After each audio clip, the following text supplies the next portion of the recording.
Olá! Sejam bem-vindos mais uma vez ao nosso AteneoCast, que tem como objetivo discutir assuntos do nosso público. Eu sou Vanderlânia e estou de volta para apresentar mais um episódio. Hoje entenderemos todas as diferenças entre contrato digital e físico. Assim, nossos ouvintes farão a matrícula escolar com mais segurança e irão aderir a essa ferramenta na certeza de que a adoção é de um sistema sustentável de gestão de documentos. E para esta conversa, trouxemos uma profissional de excelência para agregar seu vasto conhecimento e sua experiência jurídica no assunto. Ela irá nos passar um pouco de sua vivência e práticas de sucesso do seu cotidiano. Estou me referindo a Lohânia Carol Ferreira. Ela é assessora parlamentar, advogada formada na Universidade de Fortaleza, Unifor, com ampla experiência em jurídico de empresas como advogada corporativa. E também pós-graduanda em Direito e Processo do Trabalho pela Unicristos. Olha só, gente. Então, seja bem-vinda. Que tal iniciarmos a nossa conversa? Você poderia nos explicar qual seria a diferença entre contrato físico e digital? O contrato físico, ele é um contrato impresso, né? A sua matéria-prima é a celulose. Então, você vai pegar o papel, vai ler e vai pegar uma caneta, vai assinar. As partes vão fazer essa assinatura, contratante, contratado, né? E para que se torne um documento executável, vai ter que ter a assinatura de duas testemunhas. Além disso, o contrato físico vai ser necessário, muitas vezes, o reconhecimento, né, de firma, autenticação da assinatura em cartório. Esse contrato físico, ele muitas vezes vai necessitar de um armazenamento físico. E muitas vezes também, para uma empresa, para um colégio que vai fazer o armazenamento desse documento, pode aí correr o risco de perder, correr o risco de molhar, né? Então, o contrato físico, ele tem essas peculiaridades, diferente do contrato digital. O contrato digital, ele tem uma maior agilidade na gestão de documentos. Ele tem uma validade jurídica que é garantida pelo certificado digital, certo? O contrato eletrônico, como muito bem escrito pela doutrinadora Maria Helena Diniz, é o contrato virtual que se opera entre titular de um estabelecimento virtual e o seu internauta, mediante uma transmissão de dados. Certo? Então, o conceito de contrato eletrônico, ele não se delimita somente ao comércio eletrônico em que o internauta acessa a página da empresa para efetuar um negócio.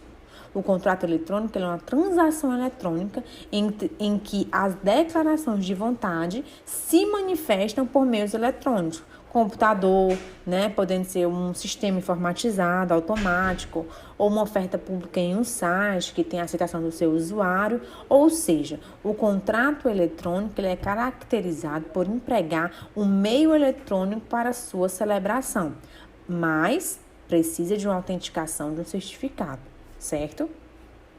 Tem uma autenticação de certificado.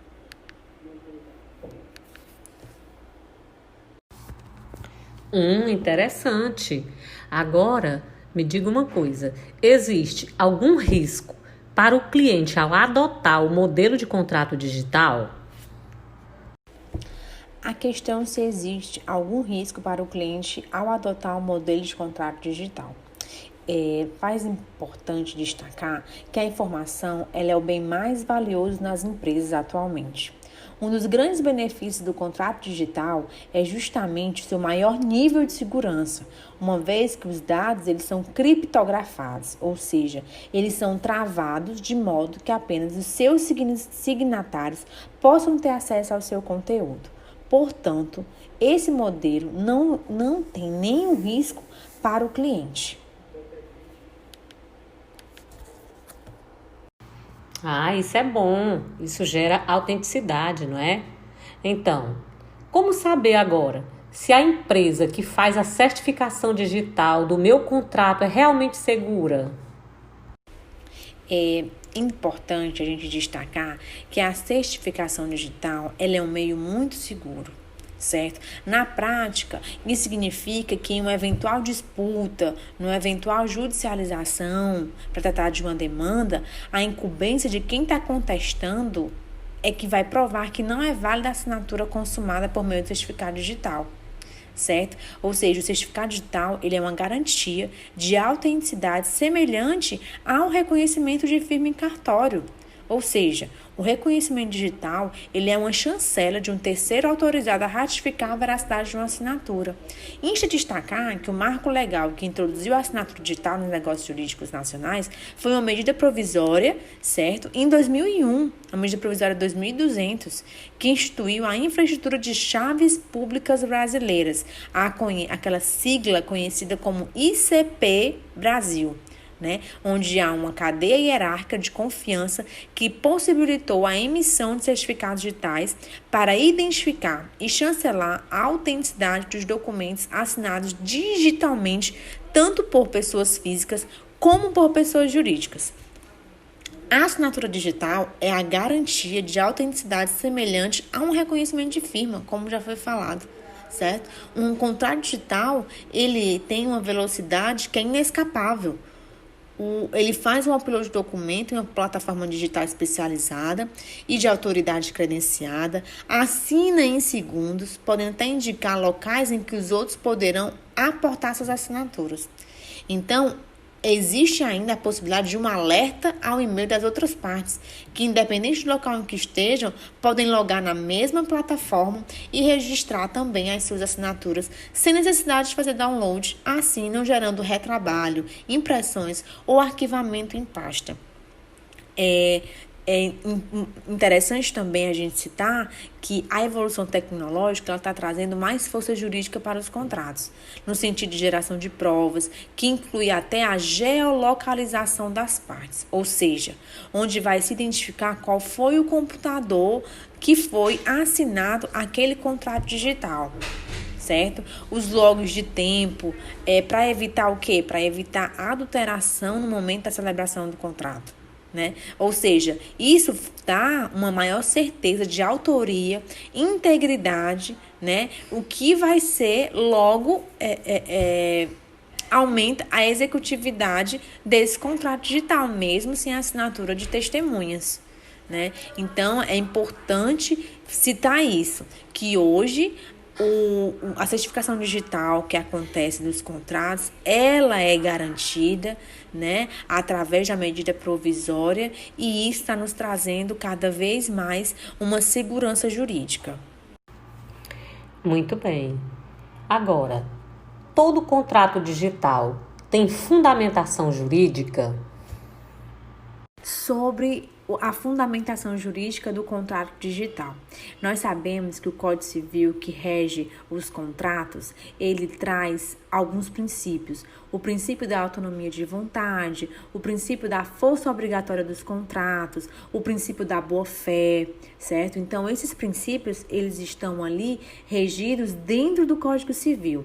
E se nós citarmos aqui o artigo 113, ele fala que os negócios jurídicos devem ser interpretados conforme a boa-fé e os usos do lugar de sua celebração, certo? Ou seja, devem ser examinadas as condições em que o contrato foi firmado, o nível sociocultural dos contratantes, o momento histórico e econômico.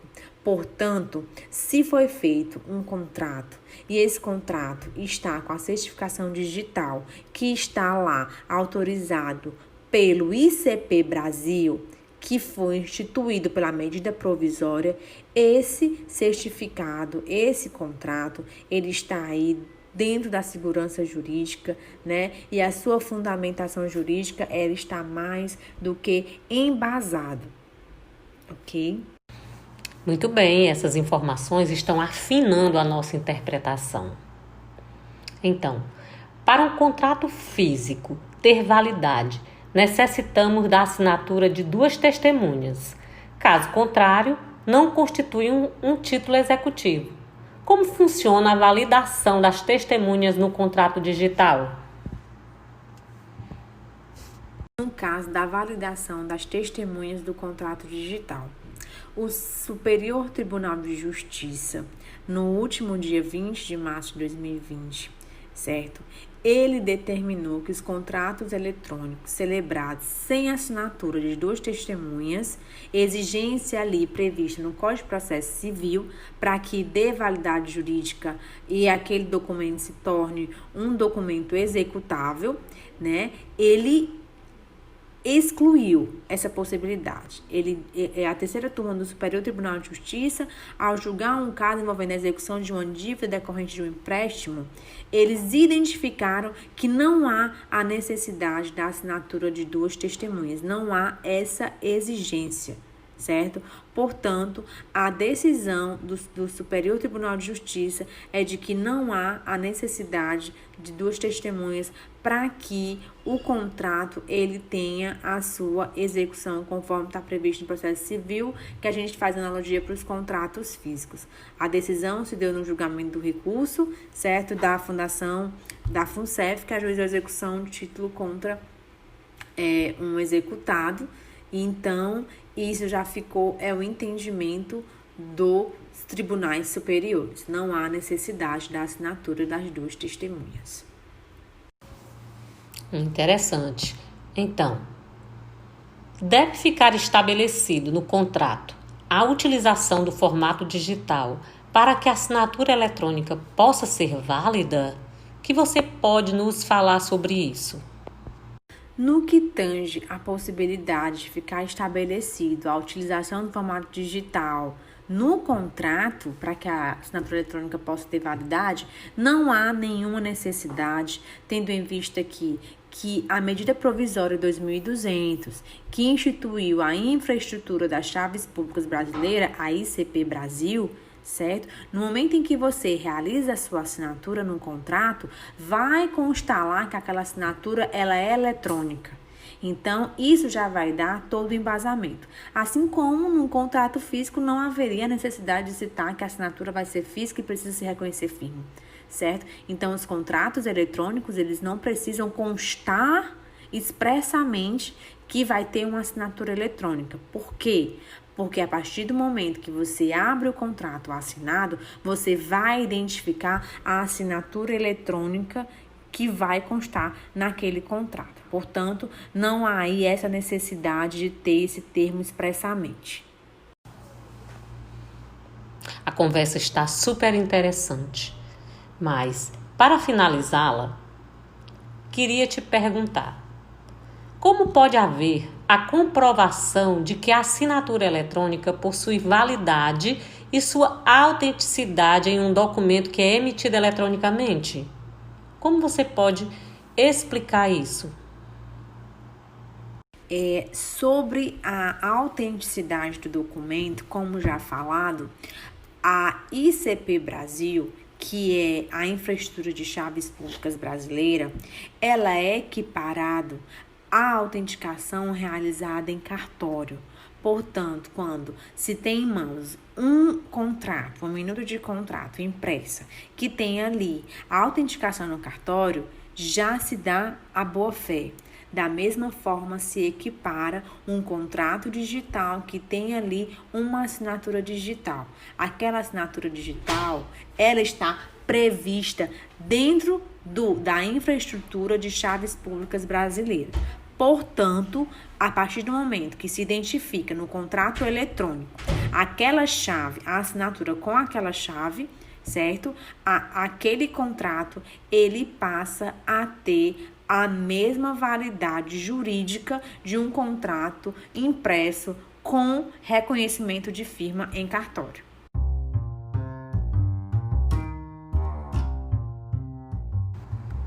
Lohânia Carol, muito obrigada por sua contribuição. Estamos gratos pelas informações dadas para a organização e o início da era dos negócios digitais. Certos que já podemos mostrar na prática o elevado retorno sobre esse investimento. Assim também, como nossos ouvintes estão cientes de quais são os seus requisitos legais de validade, a legislação que lhe é aplicável e os mecanismos que podem ser utilizados para conferir maior segurança jurídica às partes. Muito obrigada! Então, ficou curioso e quer saber mais sobre um contrato digital? Então continue nos acompanhando. Até a próxima!